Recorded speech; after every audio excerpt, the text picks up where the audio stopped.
Welcome back to another episode of Stunt Stories. This is our 1400 episode. No, I'm off a little bit. Yeah, you're off about 2,000. About 2000. We're at 1,600. What is this one? What episode are we on? Do you know? This will be episode 7. Episode lucky number 7. Woo! Wow.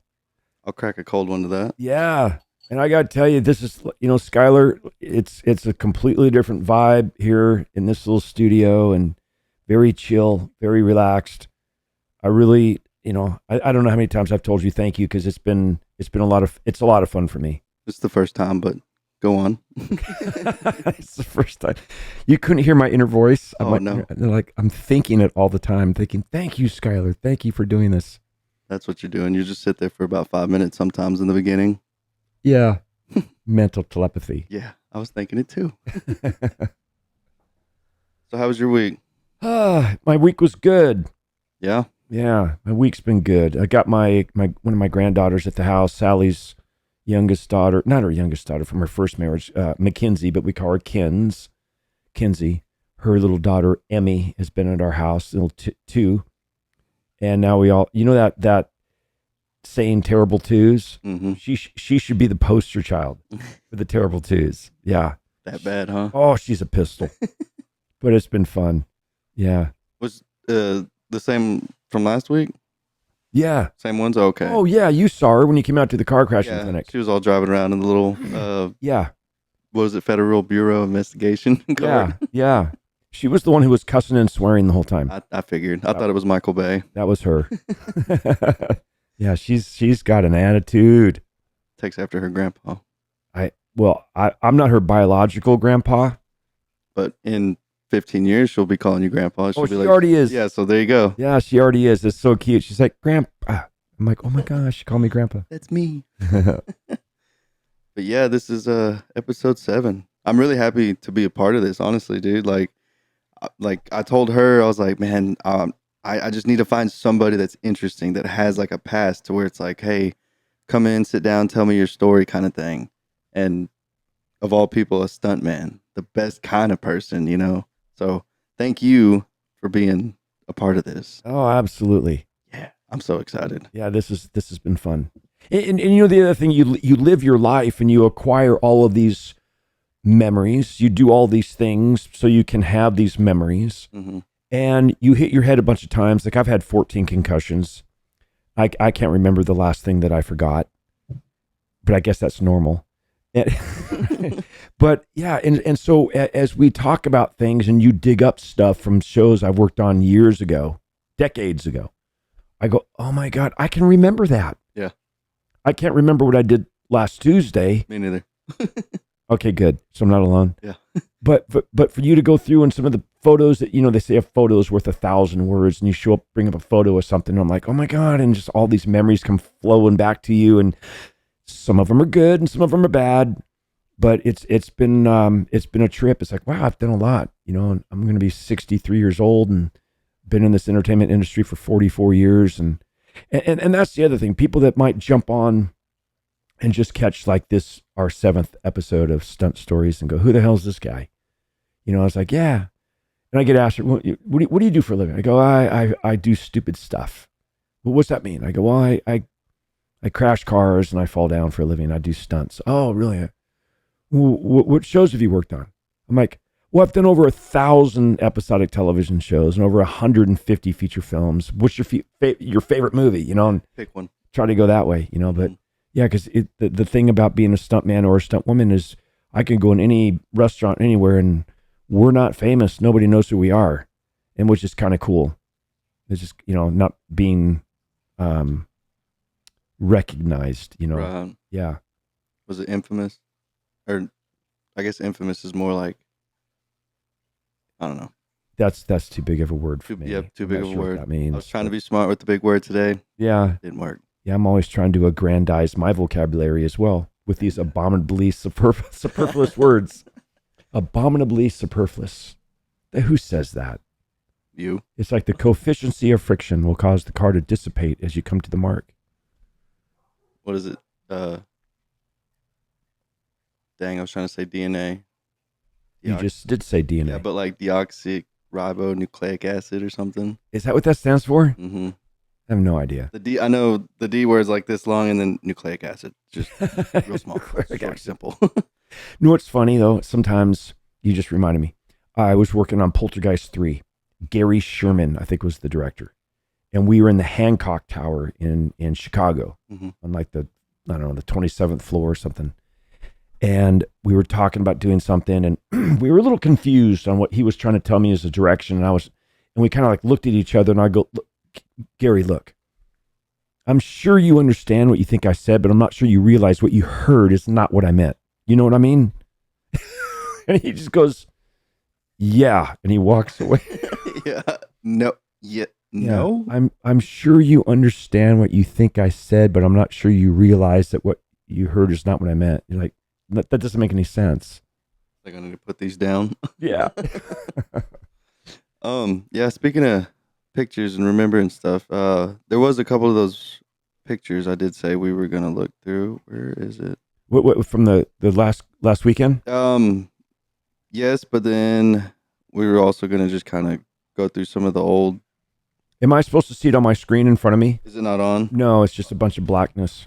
Holy smokes, who are those old guys? Looks like the cast to old grandpa. Hey, you're wearing the Stunt Stories hat that I'm wearing in that photo. Hey. So the guy to my left, that's Sammy Maloof. He's a stuntman and very famous race car engine builder.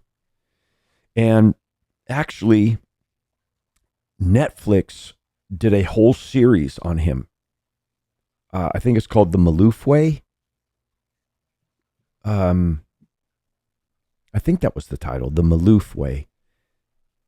And very dear friend of mine. He was there it is, yeah. Drive Hard, The Maloof Way. That's Sammy. Used to make a living as a professional arm wrestler and drag racer. He would like go down to Mexico and they'd like have 250,000 cash, and you would run what you brung, bring your car, and they would drag race on the streets, and he would win. And he and I done a lot of movies together. Too Fast, Too Furious, Fast and Furious 3 Tokyo Drift. On Fast and Furious 3 Tokyo Drift, he's driving a Monte Carlo, and I'm in a Viper with Sally. Sally was my passenger. We got married on a Sunday, started working on Tokyo Drift on Monday, and she was my passenger. And we have to do this drag race. And what's crazy about it is I was stunt doubling Zachary Ty Bryan, who was one of the actors that I hired for the Bigfoot movie that I wrote and directed. Right. So here I was once his director in a feature film, and now I'm his stunt double. That's how crazy this whole industry is. But Sammy and I were racing each other, and in the story, my character gets ahead of him. But Sammy's instincts as a professional or illegal racer was not to let me get ahead of him. Mm-hmm. So every time we would take off, they would drop this bikini bra thing and we would take off and we're racing. And Sammy would pass me. And Terry Leonard, who is the other gentleman in that photo, was the second unit director, stunt coordinator. And he's like, no, Eubanks. Yeah, there's Terry in the middle, right there. That guy there, you need to IMDb him. From doing movies with John Wayne to Jackie Chan, just was a living legend. When I did Cobra, he was the second unit director, stunt coordinator.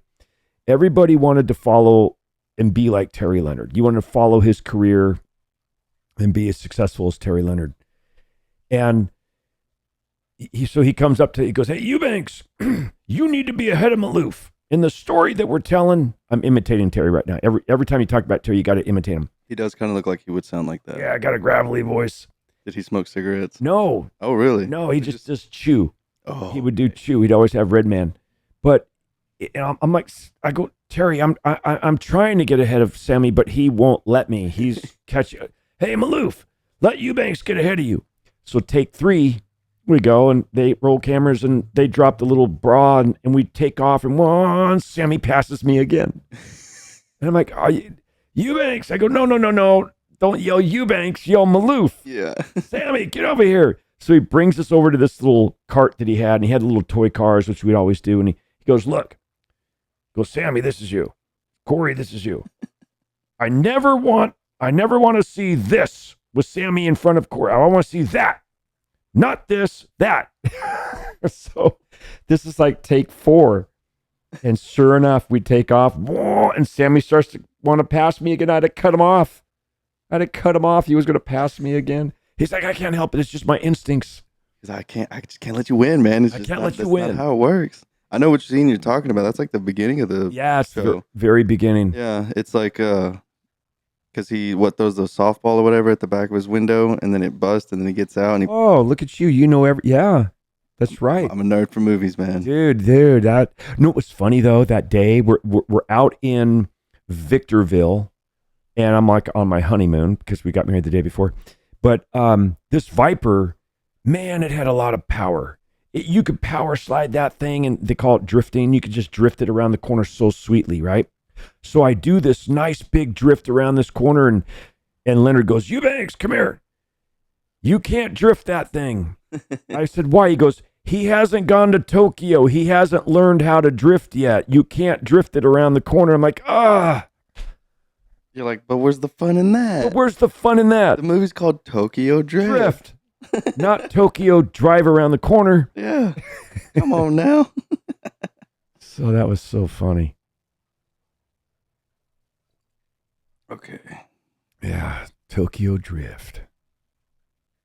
But yeah, Terry Leonard. And then the other guy in that photo, the tall guy, it was Russell Solberg. Yeah, there's that Viper. Yeah, Russell right there. Now, Russell right there, he was John Schneider's double on Dukes of Hazzard. Mm-hmm. For all the full figure stuff out of the car, because Al Wyatt Jr. did all the driving.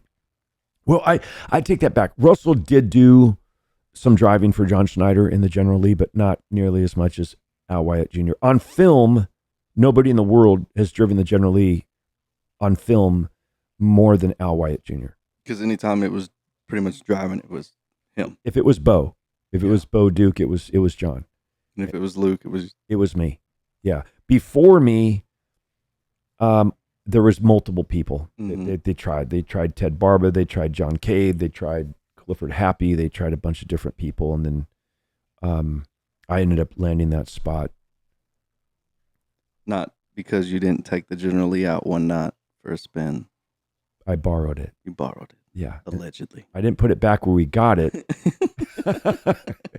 Not in the same spot, but. You want to watch the scene real quick? Sure, yeah. I might get a flashback. Yeah, let's just go ahead. Oh, there's Zachary Ty Bryan. Yeah. The guy I directed in my Bigfoot movie when he was a little kid. Had to make him cry. It's funny watching it because, growing up on Home Improvement and seeing him like that, it's like... You're like, what? He's a douche? What? Yeah. Now, this actor right there, what's his name? I forget. I can't remember his actual name. And we haven't really seen him since this movie. No, Have we? No, he was on what's that, Legion? The one where they're trapped in that diner and it's like the vampire, or not vampire, but like the demons or whatever. Oh, I didn't see that. I don't watch scary movies. They scare me. That's understandable. It's like I don't watch sad movies because they make me cry. Legion. What's his name? I forget. Hold on, I'm about to pull it up. It's got Dennis Quaid in it. Lucas Black. Lucas, that's right. Yeah, Dennis Quaid. I felt so bad. I worked with Dennis on Bass Reeves. I was just about to ask if you worked on that. And I worked with him on Inner Space with Martin Short. Yeah. And I was talking to him about that. Say, I don't know if you remember me, but we worked together up in San Francisco on Inner Space. And yeah, what's your Corey? After the second day, and I just went up to shake his hand and say, hey, goodbye. It's good seeing you again. I called him Randy. I go, hey, Randy, it was good seeing you again. And he shook my hand. He goes, it's good to see you too, Corey. I'm like, that's a weird way to say my name. Okay, Randy. Yeah, and the guy was with me. He's like, did you just call him Randy? I'm like, oh shit, did I really? I meant Dennis. Oh man, I keep doing that with the guy that we work with. His name's Paco, but I call him Pablo. Oh, well, that's okay. See, I keep saying that. I'm like, it's just a B and a C. Like, come Yeah. on, and well, an L, but Well, that's kind of his fault. yeah, I would not sure how, but I would blame it on Paco. that's what we do. But yeah, that was one of the funnest car chases just because Terry Leonard and the Viper I got to drive and Sammy Malouf and that Monte Carlo. That Monte Carlo was so Sammy. He's just had the gear ratio and that thing was just power slide. Just there, yeah, here we go. And then we take off. Bam. And I'd be ahead of him and Sammy would pass me. Leonard like, Eubanks, I need you out in front. I wonder if right there, if I could pause it in time to see if I could see you. Enhance. I don't, maybe, I don't know where you would be able to see me. And the very part, like as soon as y'all take off, you can barely see like you passing by. You could probably see it, but I feel like it'd be kind of hard. So who was driving the truck? That is a good question. I don't recall who was driving the truck. So that's you and Sally in the Viper, huh? Yeah. That's Sally and I. And the thing was so funny is Sally's hair matched the actress's hair so well, but they still put a wig on her. Oh, Melosi Leonard is driving the truck. That's Terry Leonard's son right there. Melosi.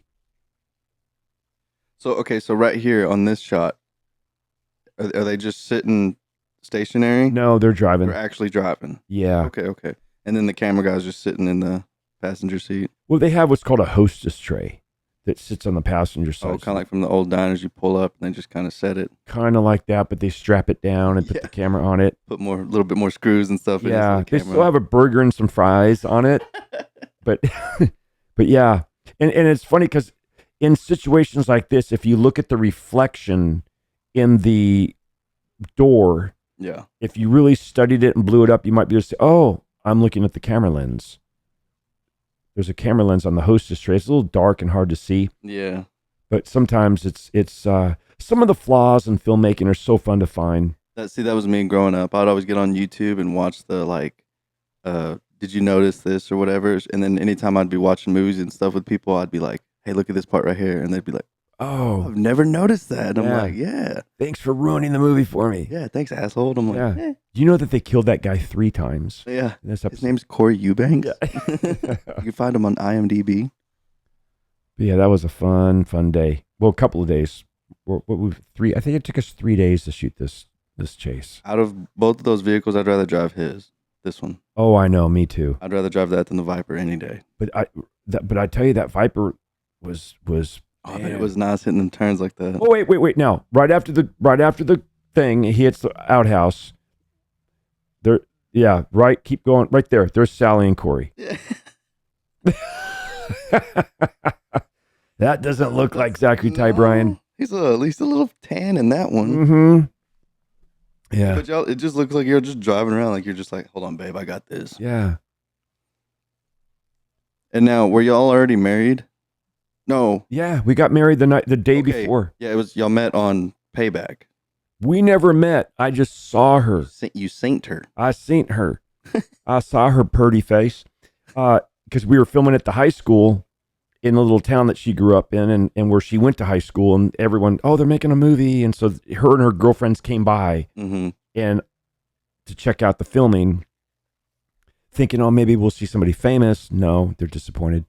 But hey, is that Corey Eubanks? I remember I saw her and she saw me. We got, I think for a brief second had eye contact, but I didn't know who she was. You know, I just, oh, she's cute. But yeah, that we didn't know each other. That's awesome. When I first met her, she worked at the little T Energy right here, or it's well, it's kind of like in the middle of town, over by the courthouse. It was a burger joint a couple years back, and that's where she worked. And me and my brother's girlfriend worked there too, and like we'd go and hang out because they served alcohol and burgers. I mean, yeah, who doesn't want to go there? Beers, burgers, and babes. There we go. There you go. But I remember walking in one day and I saw her and I was like, that's going to be my future wife right there. I already know it. Did you tell her? Yeah. She's like, "Yeah, get away from me, weirdo." Yeah, perfect. You say that now. Yeah. And now I can't get rid of her. That's a good thing. Exactly. That's a good thing. Let's finish this little video real quick. See what else you remember. Yeah, look at Sammy. That was a great. Yeah, Terry Leonard shot all of this, and it's just so. I mean, for a car chase, it's just classic shots and just the rear view mirrors and the inserts and all, everything he did. He was just phenomenal and never really got the credit for it, too, because all the first unit directors wanted to take the credit. There is one thing I want to see more in movies now is the chase scene without so many cuts. Okay, I can respect that. And back in the day, we used to shoot much more, without. But all of a sudden, there's this whole intercut get confusing and shake the camera, and it's a different look. Tony Scott did that a lot. So did John Woo. But yeah, I agree with what you're saying. And maybe look, I hate the word organic, but maybe a little bit more organic, where it's just, okay, where's the jump? Sammy's going to do a jump here. Little tiny jump. I love that little shot though. How it came out the back window. Yeah. Boom. Now, how much weight was in the back of that trunk? I forget. But yeah, he actually used a jump vest for that too, with the bungee cord. He winked with the wrong eye. He did. Who would do that? Now he's upset. You upset your boyfriend. That's it. I'm pissed. I am so upset. I'm going to just ram you. Now, when they did that ram right there, let's see if it shows it. The car, we climbed up. Yeah, like the side. Let's see if they show it in the movie. No, there was one time we almost flipped over because you hit cars and you, yeah. Oh no, it was Sammy. He went up. No, there was one time that we did, because I remember Sally goes, we almost flipped over. I go, yeah, we did. And I did the 360. The big cement post was not there. That was a tow in with some dummies. I just want to say I like that shot. Which one? Like how it goes right there. Like it's inside the car, and then it's like it's zooming in, but then it's like zooming out almost. Yeah. See, this is all Terry Leonard, man. He shot all this stuff. He directed all this. He just did such a great job. So how'd you do that? That's Sammy Malouf. He did that. And it's not a cannon.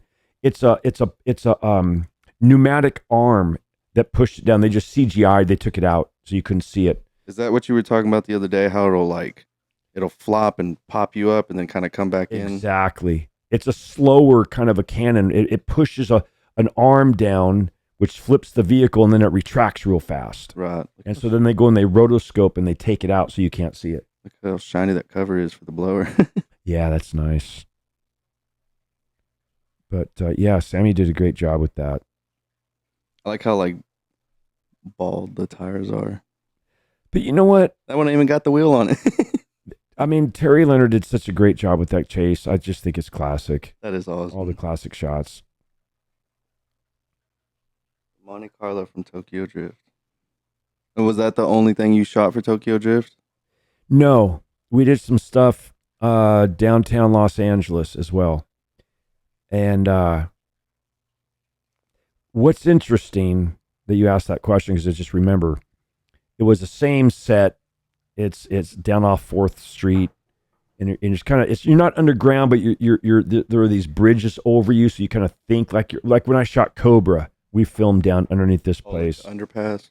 Yeah, there's all these underpasses, and you feel like you're down in this tunnel, but you're not. It's like a sub. It feels like you're in like where the hobos would live and what do they call them now? The non-homed or something. Yeah, the homeless. But I didn't mean to say that. If you went there, if you were able to pull that location's resume and look at all the films, you'd be like, holy shit, man. A lot of films been shot down there, TV shows and whatnot.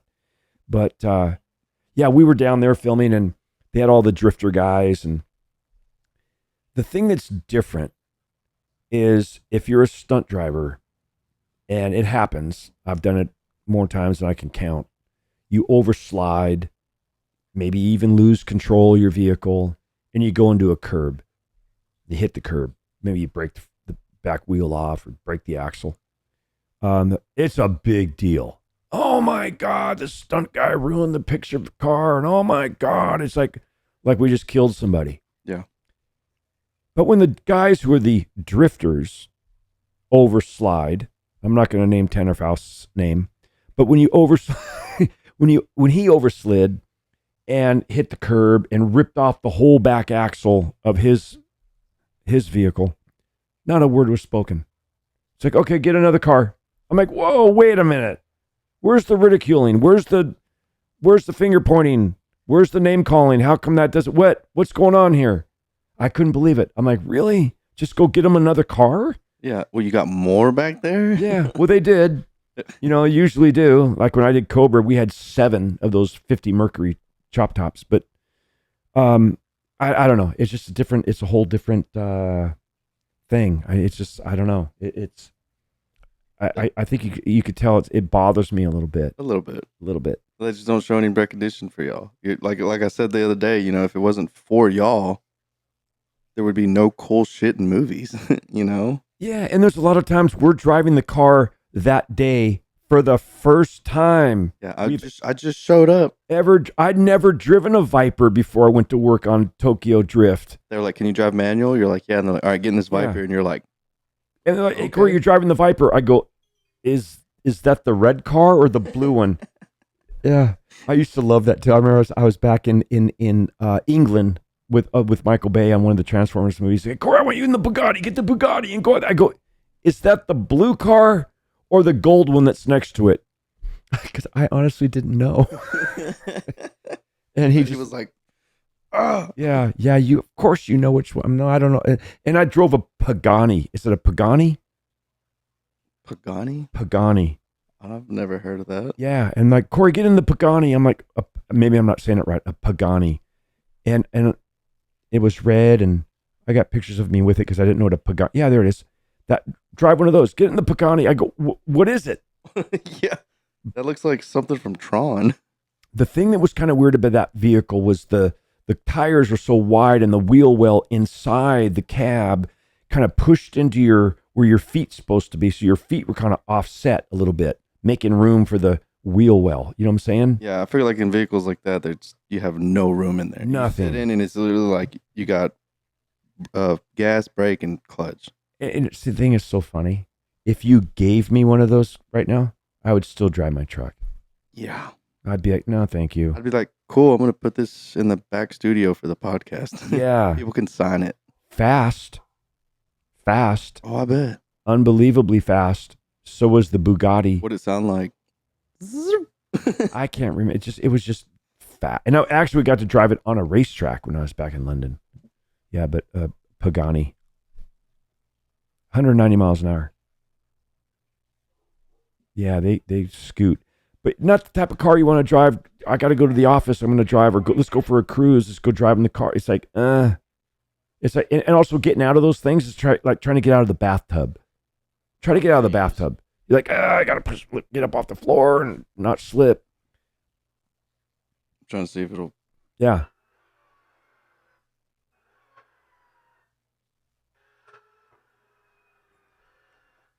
My steering wheel did not look like that, though. From what I remember.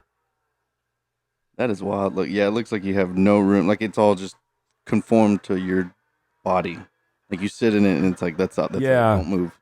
Yeah, and that whole shifting. You're like you're telling somebody to come here. Paddle shifter, yeah. Yeah, come here. But incredibly fast. I mean, kind of a sexy car when you look at it, from the outside. Like, wow, there's, some nice, lines to it. But I'd still drive my truck. Oh, yeah, any day. Now, your truck, it's a Ford. Are you obviously a Ford guy? Because, no. No. Are you sure? Because in Payback, you're... that 56 Out of Ford. all the vehicles you could have got, you got the... 56 Ford.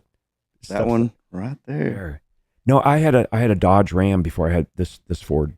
Okay. Kind of a Chevy fan in a way, like Chevys. My man. But I like Dodge.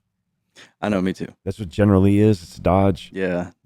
Driving the work truck for Texan for the longest time, I was like, dang, these Dodge trucks are actually kind of nice. Yeah. The only problem I have with Ford Well, like Sammy would say, Sammy Malou, yeah, fix them or repair daily. Okay, that's not right. All right. First on race day. No. Found on road dead. Found on road dead. The only thing that bothered me about Ford, and I know it was years and years, and I think it was World War II, that they supplied or they sold engines to the Germans. So they supplied engines to the country that we were fighting against. And I thought, well, that's kind of wrong. Yeah. I mean, anything to make a buck, but damn. Yeah, but come on. Yeah. You know. So that I guess that kind of bothered me. But I mean, Ford's, they're good. This one I have is this. Gosh, I don't even know what it's called. King something. The King Lariat. Is that what it is? Just too many whistles and bells. Too many whistles and bells. I don't need the side step thing to come lower. Yeah. And you get in, then it retracts, because sometimes it says, I'm not going to retract today. Mm-hmm. No. We're just going to hang down and we're going to ride low today. And just so many computer things. And I'm just, and honestly, I'd rather have like a 1976 truck that just has what's called I don't know if you know what this is, it's called a carburetor. I know what a carburetor. I know I'm teasing with you. Okay. What's a carburetor? My first truck was a 65 Chevy. See, there you talking. And just no computer chips, no nothing, just an old. The only thing modern in that was my radio. Yeah. Yeah. And I had to like build a box for it and then just kind of screw it to the bottom of the. Or Velcro's good. I should have used Velcro. Yes, I know. At the time, I was just like, my buddy's like, yeah, just screw it. I'm like, yeah. And then afterwards, I was like, that was dumb. Yeah. So yeah. Anyway, I don't know. I'm not really saying I don't dislike Ford, but I'm not really a Ford fan. I don't know. I'll give Ford, like I look at it as like, if you want like a luxury vehicle, but in a truck, go with Ford. If you want a truck that can pull and can handle stuff, go with the Dodge. Yeah. I had the 3500. If you want all that, go with the Chevy. And GMC's pretty good too. Yeah, I love Chevy. Matter of fact, just real quick, I know it's not a stunt story, but I did call Sammy Maloof and I said, Sammy, we're going to get this huge, 4-horse living quarters trailer and I need to pull. What should I get, a Dodge, a Ford? Or he goes, get a GMC. A GMC. Okay. So I went and got a Dodge. GMC. My mom always told me that stood for generic made Chevy. Yeah. Okay. It's kind of a undercover Chevy. Yeah. Right. It's just like Ford's like the undercover Lincoln, or I guess backwards Lincoln would be the, right? I don't know. Because they have confusing. Like the Lincoln Navigator, but then they have the Ford Expedition. You know what's so funny is I get asked all the time. People just assume, because technically the majority of what I've done in my past 44 years 44 years of doing stunts has been vehicular. Yes, I've done high falls. I've done motorcycle stunts. I've done all kind air rams, ratchets, all kind fights, all kinds. The majority of what I've done has been vehicular stunts. And so they just assume that I'm this car guy. Yeah, like you know everything about cars. Everything about cars. Didn't even know what a Pagani was, or a Bugatti. Who makes these words up anyway? But yeah, I don't know. I don't wrench on them. I don't fix them. I know how to break cars. I could break any car you give me. Yeah, I'll break that fucking thing. But I don't know how to fix it, and I don't even know what it's called.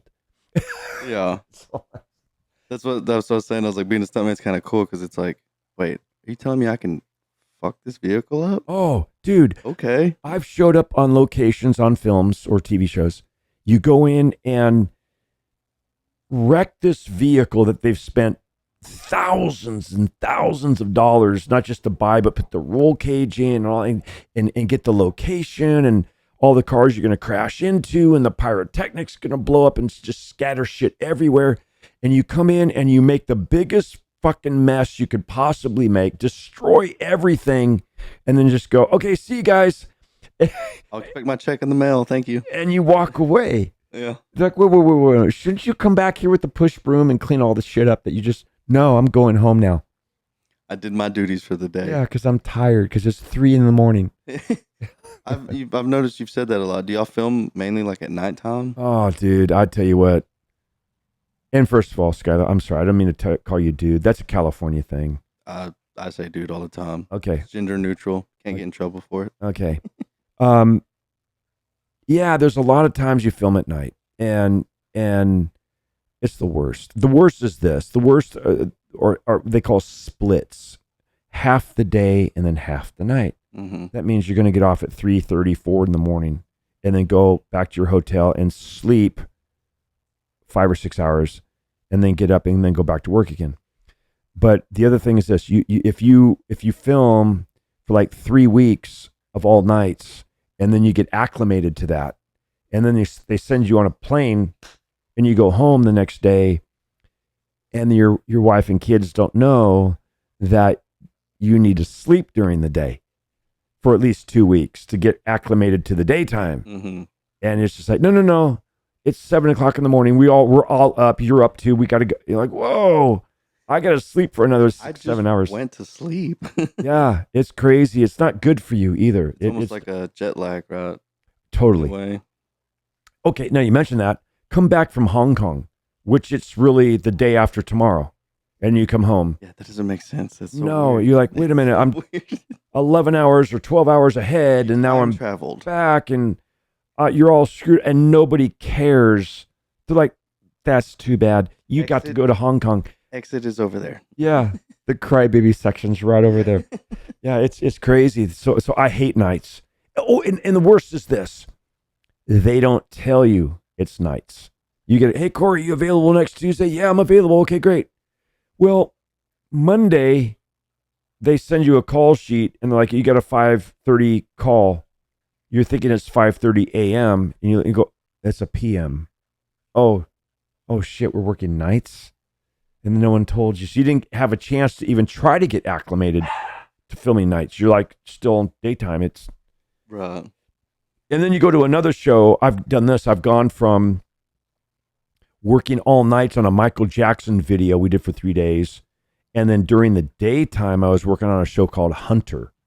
So literally left Universal Studios backlot 6:30 in the morning, having worked all night, and then drove to the location in Reseda, California to work on Hunter that Russell Solberg was directing second unit. Had been up all night. You got the itchy eyes and you're just like, oh God, I'm so freaking tired. And I was in this car. One of the police cars was supposed to chase Russell because he was directing and being the stunt coordinator and doubling Fred Dryer, triple dipping. And he's just a whore for money.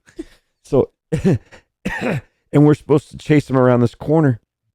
I'm like the second police car back. And I remember waiting at number one. That's what you call your starting position, your number one. And we're waiting for them to hold traffic and stuff. And I said, I'm just going to lay my head back for 30 seconds and just close my eyes. And I fell asleep. Oh, I didn't hear the walkie-talkie. I didn't hear him say, we're rolling cameras and action come ahead. And everybody went around the corner. And I'm like, and all of a sudden I'm hearing the horn honking from behind me. I'm like, I forget who it was, Gary Baxley or somebody behind me honking the horn. Corey, did you hear? I'm like, oh, what? Oh no, my walkie went dead. I didn't. Just holding the button. I just fell asleep.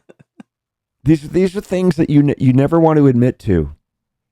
You never until you're on the backside of your career. It doesn't matter. Not then, but now you can since you have your podcast. You can talk all about that. All the truth comes out. All the truth about the things you did where they think it was talent. You're like, no, that was fucking luck. I didn't mean to do that at all. That's what that poster meant. The stunt stories, the truth must be told. The truth must be told. It's just you asleep. Yes. It's like, what happened? Yes. The key wasn't in the ignition. Yeah. Alan threw it out the window. I took a nap. You want to get another glass real quick? Yeah. Before we watch the videos? Okay. You need some more eyes? Oh, what videos are we going to watch? The ones of everybody. Oh, from the car crashing clinic. Yeah, I'm not going to, I'll show you just like a couple of pictures and stuff here and there and whatever. I got some really good photos of you. Like really good photos. Really? Yeah. Especially the one you laying sideways on the chair. That one's hilarious. I'm going to frame that up. Was I asleep? You were explaining the story and all of a sudden I was like taking pictures and I turned and you're just like. Laying on the side. I was like, okay. Like I was in a car or something? Yeah, or you were explaining something and you're going, yeah, and all of a sudden I'm just boop, homeless guy on a park bench? just chilling. Yeah, let me get some more whiskey and then we'll get in telling some more stories. Yeah, it's not like a professional copy of the film, but I mean here's a movie classic back in the 80s and with Michael Ironside and Burt Remsen was in it. Don Swayze, Patrick Swayze's brother. Who's Patrick Swayze? He was an actor, dancer guy. Ah. I never met him, but he seemed like a cool cat. Oh, speaking of that, we were watching The Outsiders the other night, and there was a part where Tom Cruise does a backflip off the car when they're about to go and fight all the Socs. I never saw that show. Oh, really? Is that a movie? Yeah. There's a part where they're like coming out of the house. Wait, with C. Thomas Howell? Yeah. Yeah, he's a friend of mine. Ralph Macchiani. Macchio. Ralph Macchio. Is that what it? The Karate Kid? Yeah, Karate Kid. Yeah. And Rob Lowe. And Rob Lowe, of course. And who else was in that? Emilio Estevez. Emilio Estevez. I doubled Emilio. Yeah. I've worked with Rob Lowe. I've worked with C. Thomas Howell. I've worked with Tom Cruise. And I stunt doubled Tom and both Emilio.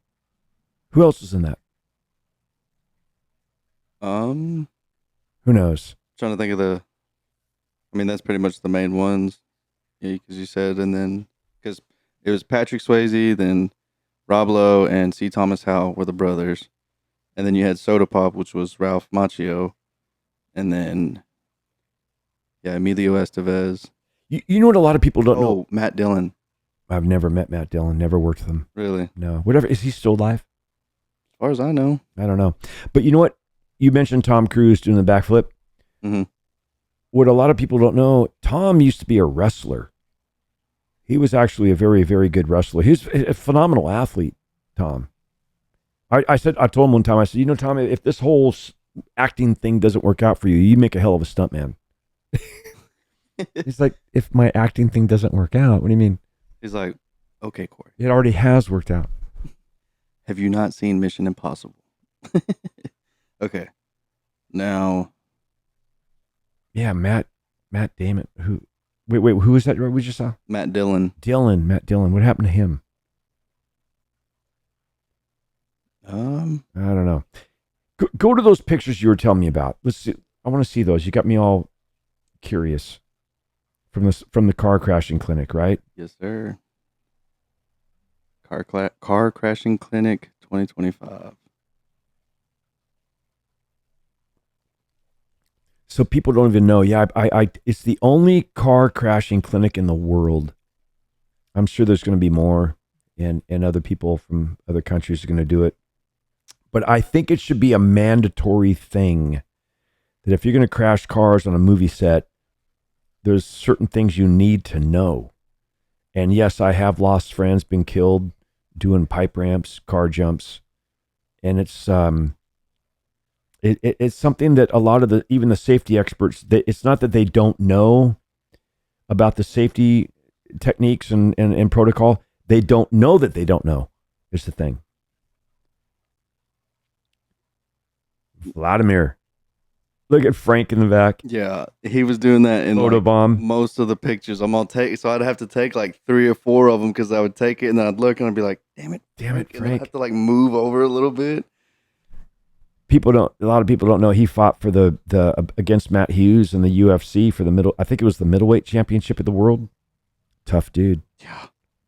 He went out there and was just getting smashed. It's crazy. I'm trying to see what. I think this is where they were flipping. They got flipped. Yeah, but that's all cush. That was all nice. That is like a 5. Remember from 1 to 10? Oh, give me a 5. Yeah, and who was it? Jeremy's like, give me a 4, and his was like an 8. Yeah, it's like, oops. But show the brain shaker. Which one was in the brain shaker? Like on a 10? Because I know Frank, he both times send it. He goes, give me a 10. I think it was this one that was the hardest. I think it was Vlad who had the one that was it flipped and it skipped the air and then it just like smashed. Is that when it shook the earth? Yeah. Yeah, I felt that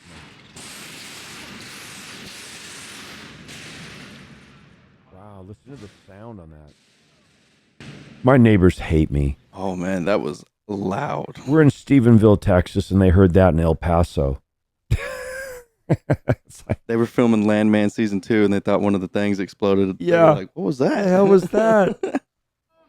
Falling back. 3, 2, 1, go. Who's this?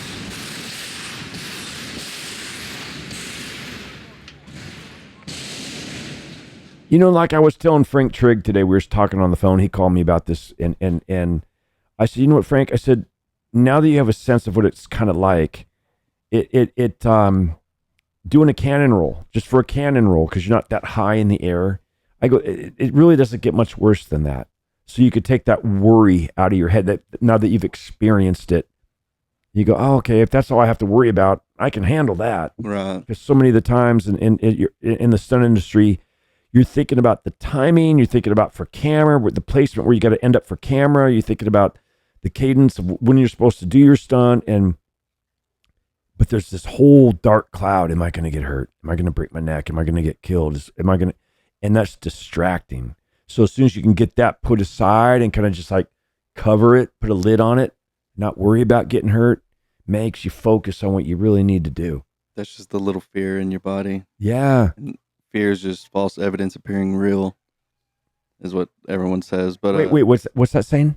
False evidence appearing real, fear. That spells fear. Yeah.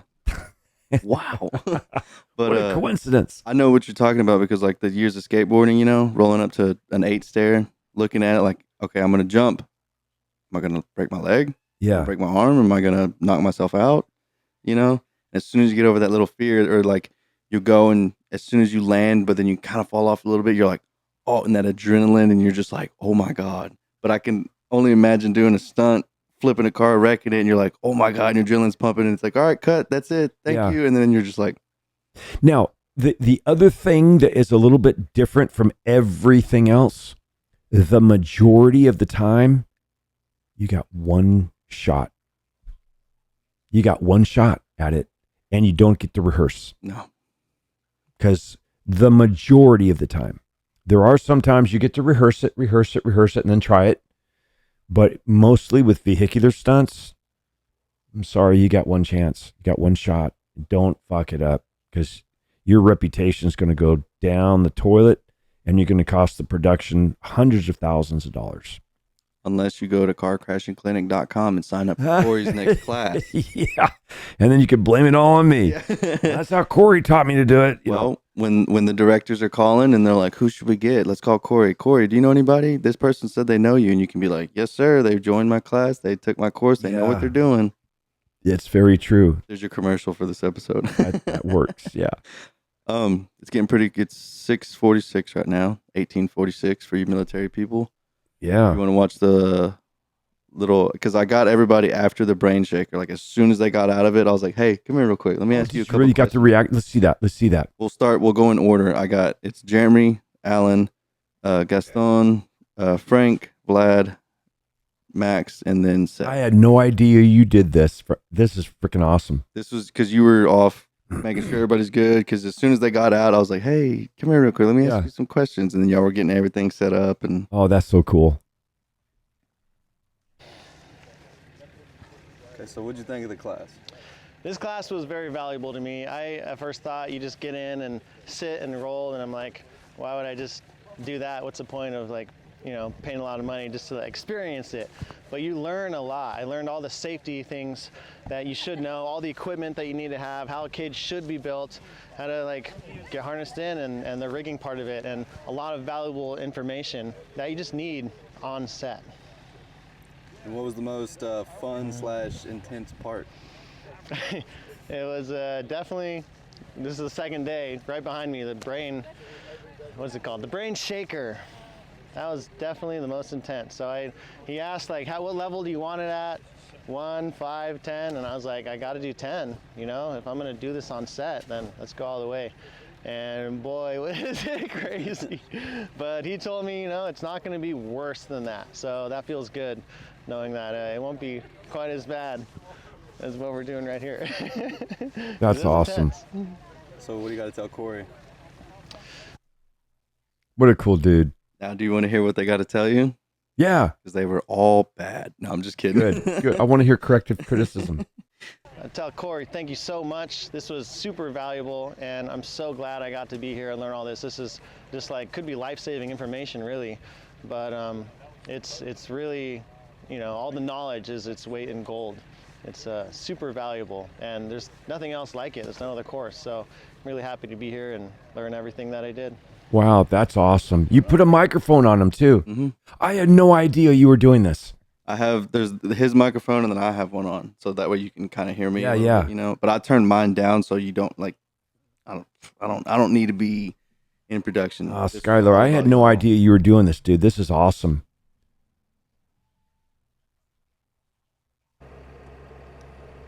Okay, so what'd you think of the crash course? I loved it. Man, Corey sharing all the stories, the things that he's done, and he's letting us in on the tricks. It was great. I mean, it was way better than I actually thought it was going to be. It's not a trick, Alan. Well, my brain's a little shaken up right now because it's a brain shaker. What was the most intense / He was. favorite part? He's kind of like, whoo. Favorite part? Lunch. Yeah, What's I would lunch? say the most intense and Dinner. my favorite part would be the brain shaker. Yeah. Yeah. But actually, all of it. I mean, the whatchamacallit? high jump thing, the falling. Yeah, the brain jump shaker. landing simulator. But Alan, it's called the jump landing I simulator. think all of it was great. Yeah. You know, So what do you got to and tell meeting a Corey? whole bunch of cool people. Yeah. What do you got to tell Corey? Just thanks again, man, and you know, keep the stunt stories going because you know they're really entertaining, but they're also very informative, and you know I appreciate him being here. Well, we're telling stunt stories right now, Alan. Thank you. Grab that from you. I think was he stoned? What was with Alan? No, I think he was just excited to be there. he was. Yeah, he was a funny guy. I liked him. So what Okay, did you think of the course? these Canadians. Oh, the course is amazing. Oh. Absolutely. Corey's knowledge and history, there's no comparison to it. It's just great. Is he reading a script? Right on. He's Yeah, reading a your script, favorite did he? part? Yeah, I had Rocco back there. Cards. With his card, yeah. You know, the most intense part is the brain shaker. That rattles you up. That's pretty good. You know, we could wrap that in some foam and do some. Might be a little, but no, it's a good representation of what you're doing out there in the real world. You know, honestly, one of my favorite parts is listening to Corey and the stories and the history and the knowledge. That is so rich, so valuable. It's amazing because he's been there, he's done that stuff. It's like we're not talking about hypothetical information. We're talking about real world application. That's knowledge that's brought from the field to you as a student. It's brilliant, really. Right on. So what do you got to tell Corey? I just gotta say, Corey's like. He's awesome. He's brilliant. It's like I like thank this guy. Corey so very much for putting the course together, and putting out everything he's got together here. You know, to bring it back out to the west would be nice. But you know, I'd even say to Corey that you could actually expand on this, and maybe you don't have to take the whole show on the road, but take the knowledge and the information, a condensed part of the course. Take it across, take it on the road, take it traveling. And that would be brilliant because that's, like I say, that's so valuable. It's incredible. You know, that's so Thank you so flattering much, that, Corey. that he says that because he himself is also a stunt coordinator. Yeah. Been around for 25 years, done a lot. Yeah, I noticed when y'all were talking a lot, he was saying, like, because you'd always be like, yeah, and, you know, you worked on this or this and that and Yeah. stuff. And he was like, yeah, and we did this and did that. And I was like, this is so cool. I'm It's sitting so around- cool that you came out and did this. I had no idea, Skylar. I'm like, I don't know what you're doing. Yeah, you were just back there yelling at people. Yeah. Was I yelling? Did I yell? No. The school before I did, I had to yell at my crew. Well, you had to yell at the crew because they don't know how to put a 4x4 in In to four-wheel lock drive. it in. Yeah, they Yeah, don't know how to you gotta lock lock the hubs on a Ford. it. Yeah. I was a little taken back by that. Be honest with you. I yelled at them too. I was like, really, guys? Really? Really? Yeah, it's a four-wheel drive. If you lock the hubs, You country boys don't know how to lock a hub. I was a little. But no, I mean, even then, it was still. I mean, I still got a couple more videos, but I mean, it was awesome. You did great, dude. Like just standing back and observing, recording, and taking pictures and stuff. You did an amazing job. I don't know why I seem so insecure about it. I think it's because sometimes when you're where I'm sitting and you're reading the faces of those staring back at you, the look can be conceived. Conceived? Is that the word? Mm-hmm. Yeah. Many different ways. Okay, he's either bored to death, or he's completely lost, or is that a look that says you're full of shit? I'm not sure. It's one of those three. This is what we were talking about earlier. Fear. false evidence appearing real. Yeah, and that spells fear. So, but yeah, I'm like, so half the time I'm like talking to these people. I'm like, is it even sinking in? I'm not sure. I've only done 10 clinics so far. So maybe as time goes on, I'll be like, I know that look, you know? Yeah, and like what Max was saying, getting you like a TV behind you, and then having like you could, when you're explaining something, you can Yeah. be like this, which I'm down for that, because as soon as he started saying that, I was like, you're right. And I was like, I can be that guy, you know? And put all that together. Because then it'll help you too, because in that way, if you're telling a story and then you're kind of like, oh, what was I talking about? Or you get sidetracked from Alan, and you can be like, oh, yeah. And then you can go. I get sidetracked from Alan. Yes. I mean, great guy. I have nothing to say bad about him at all, but yeah, sometimes we're talking about him because he watches it, so he's going to see this and be like, hey. I'm like, Alan, we're talking about oranges and you're talking about bananas. I'm over there like, oh man, I'm at the wrong place. I got barbecue. Okay, so who else we got here? Frank Trigg. Frank Trigg. So what'd you think of the course? Good course. He said it sucked and left. He did. Yeah, he quit. Yeah, actually, Corey talks a lot about he needs help with teaching. He's not sure how to teach the course, but he's a great teacher, actually. He's a really good instructor, because he's also not scared to tell you when he's messed up.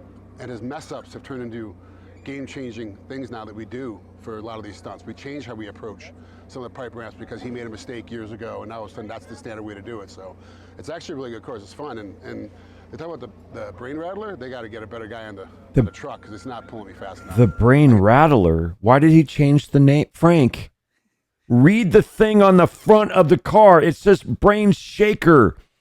Next time in person, he's like, what's the thing called? You're like, the brain rattler. That's what it's called, Frank. Yes, what you said. The brain massager. Yeah, the brain tickler. The brain tickler. Too much weight. It's all that muscle, man. So what was your favorite / most intense part of the course? My favorite part, the coffee and donuts first thing in the morning before we start. We're literally around a campfire. It's cold out here in Texas right now, so we had a campfire going before we started. So all of a sudden we're just hanging out, having coffee, and telling stories. And then the most intense part is probably the brain rattler, because everyone was like, Horse shaker. Fifth in line. So the 4 people in front of me were like, oh, it's a mess. It's so much harder. You got to be careful. It's this whole thing. It's, I don't like it. It's dangerous. And I got in. It's just, the overhype had brought me up to a level that now when I was able to do it, it was easy. So it wasn't too bad at all. But I'm definitely excited to do it again, for sure. What do you got to tell Corey? What am I tell Corey? Like thanks or? Oh yeah. No. It's a great, thanks Corey. It's a great course. Super happy I actually was make it out this time. I was supposed to be here the time before. Some came up, I couldn't make it, and he was able to hold my spot for this one. So I was super excited. So thanks Corey for that. I gotta choke him out. Of course. Good luck. He fought Matt Hughes for I think it was the middleweight championship in the UFC. I thought it was I think it was the middleweight championship in the UFC. He fought Frank Mir. No, not Frank Mir. Matt Hughes. And it's like one of the most watched. welterweight. Was it welterweight? Welterweight. Matt Hughes. Which Matt Hughes is still fighting, right? And Frank's not. He's just kind of like, he does like ref and stuff. No, Matt Hughes is retired. Okay. Yeah, I think he got hit by a train or something. Was his name Frank? Oh, like he actually got hit by a train. Yeah. Oh, I thought you were joking. I'm sorry. No, in real life, like he was crossing a train track, got fucking hit. Right over here, the overpass that goes over the railroad tracks, because with the little trailer park next to it, we lived there, and I remember seeing a bunch of like ambulance and fire trucks and all kinds of stuff under the bridge. And next day comes to find out there was a crackhead walking down the railroad track. Oh, got hit by a train? But he survived because all the meth that he was on was keeping his heart beating. So that's a good thing. I don't know. So you should be on meth and you'll be fine. Is that the message that you're... That's not what I'm saying. It's like, yeah. So far from it. Yeah. So be on meth and you'll be fine. You'll be okay. Yeah. Get hit by a train. There's Vlad. Okay. So what'd you think of the course? The course is cool. It's really fun. It's intensive. I've never tried this before. It's like it's like 6 lakhs, but 100 times more harder. Courses, you gonna feel what you gonna feel when you fail or like flip in the car. So it's good to know before you get there. So you prepared. So what was your favorite part? Favorite part? Such a nice guy. I think any set was cool. So any set is different, and each part is different, and that's why any set is cool. So I cannot pick it. But hardest one is of course is brain shaker. Yeah. What do you got At to least tell he Corey? said it right. Wait, Corey, thank you, Corey, so much. what did Frank call it? The brain tickler? What do you call it? Brain rattler. The brain rattler. Your knowledge to us. You really want to do it, and I feel it. So thank you so much. That he kept calling the bass master the Michael Bumper. That was dumb. I know. I'm sorry. No way. Did he No, re- no. That'd be funny though. The Michael Bumper. the Michael Bumper. No, it's the Bay Buster. If I was to ever meet Michael Bay, I'd be like, yeah, I'm friends with Corey. Yeah, he was telling me about that Michael Bumper thing or whatever. The Mike, yeah, Gonna be like, God damn it, Corey. he would get angry. Call the Bay Buster. I'd be like, oh yeah, that's right, yeah. The Bay Tickler. What was it called? The Bay Bumper. Yeah, Vlad, he was pretty cool. When we went to eat at the Purple Goat, I was asking him, I was like, so how do you say like ha and ba in your language and stuff? And he's like, well, I speak 4 languages. And I was like, oh shit. 4? Yeah. I can't even speak English. Me neither. He I speaks speak 4 good languages. and bad English. Wow. But yeah, and it was funny because the waitress, she was like, where are you from? And he was like, LA.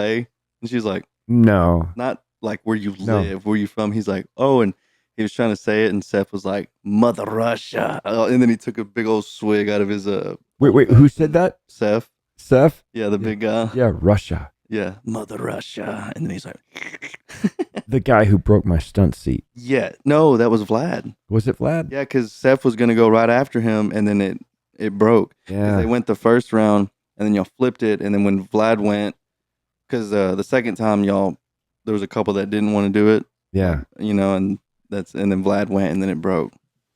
Which it was a good thing that Bubbles saw that, because if he didn't, that would have probably. Yeah. No, it was pretty obvious. You're like, whoa, shit, that's busted.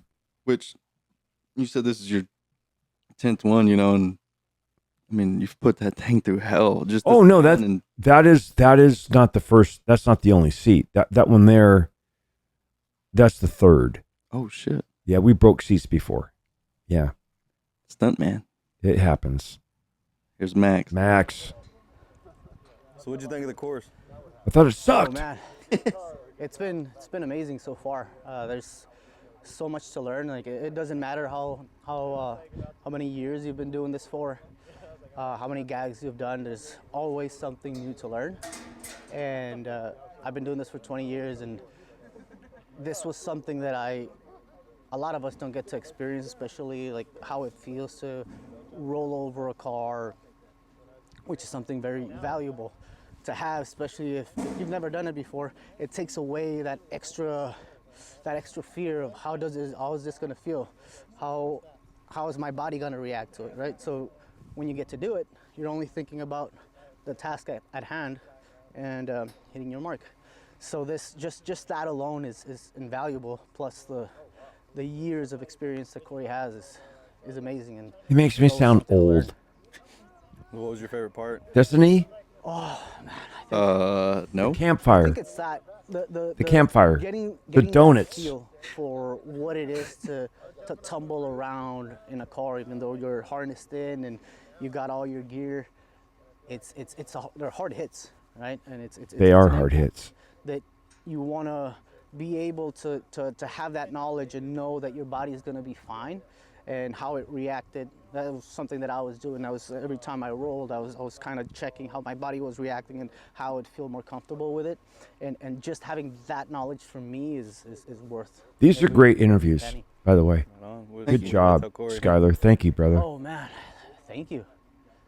Thank you, brother, because this is an amazing thing. It gives us as performers the opportunity to lose that fear, because there's nowhere else in the world where you can come and actually See that what he just hit on right there is the key thing. Lose that fear. You hear that saying all the time, broken focus. I'm trying to focus on doing my job, but half of your brain's going, we're going to be killed, we're going to get hurt, this is going to hurt, this pain. Pain is a huge thing. Well, if you do this, you go, it's not going to be that painful, so fuck off. I'm going to focus on what I'm doing. That's what I really think that the majority was going to help these people with their careers, having gone to my car crashing clinic, is to alleviate that fear. Yeah, it kind of sucks. It's hard. It's not comfortable. I use that word. I go, it's not comfortable. Yeah. It's not like rolling off the couch. You're going to hit the ground hard. It's going to shake your brain. You're going to get sore in your neck and your rib cage and your hips and whatnot. But it's not all that bad. And once you can put that aside, you can focus on what you really have to do as your job. Because sometimes it's a split second, the timing of what you have to do and hit a mark and be very aware and focused on to make the shot that you're being paid to do, make it successful. And when you're over here worried about, I'm going to die, you're not focused on what you're doing. So that's, I'm glad to hear him say that. That's awesome. This. And as a performer, again, it's invaluable to be able to take that fear of what it's going to feel like and be able to just focus on hitting your mark and doing the task at hand. And the fact that he's able to do this and give us all the knowledge that he's acquired over the years, it's honestly, it's invaluable for us as performers. And I, for one, I appreciate it immensely. So thank you, brother. Thanks. Yeah, that was cool. One more and then we're done. Okay. Because I have to use the bathroom. So what'd you think of the course? The course, It sucked. It's important. I hated it. I think It's cold out here. out of everything I've done so far, this gives. All the big dudes out there were not cold. They weren't. No, they had steam coming off of them. I was like, these guys are fine. I was like, all these other guys were frozen. I was like, guys, come here, huddle up. Wait. First of all, cold. How cold was it that day? It honestly wasn't that bad. No. This gives me the Because of the real fire and the feeling of what I donuts and need to the do, coffee. especially in these certain circumstances. Right on. So what was your favorite part? Favorite part? The brain shaker, boy. I paid for this ride. I wanted it to go on it, and I wanted to get everything he could give me. So what do you got to tell Corey? Corey, thank you for this opportunity. I wouldn't miss this for the world, man. This is awesome. Great people, great instructor, and great experience. Right on. Thanks, Seth.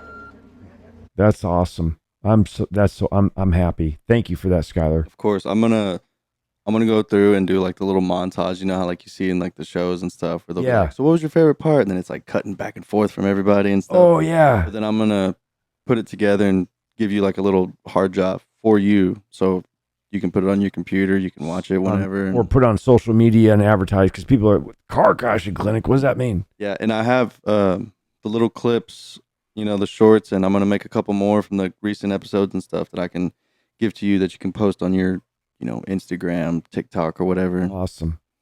But hey, how long has this episode gone? Hour and 10 minutes. All right, I'm gonna call it a wrap. That's wrap. All right, it's a wrap on number 7, Stunt Stories.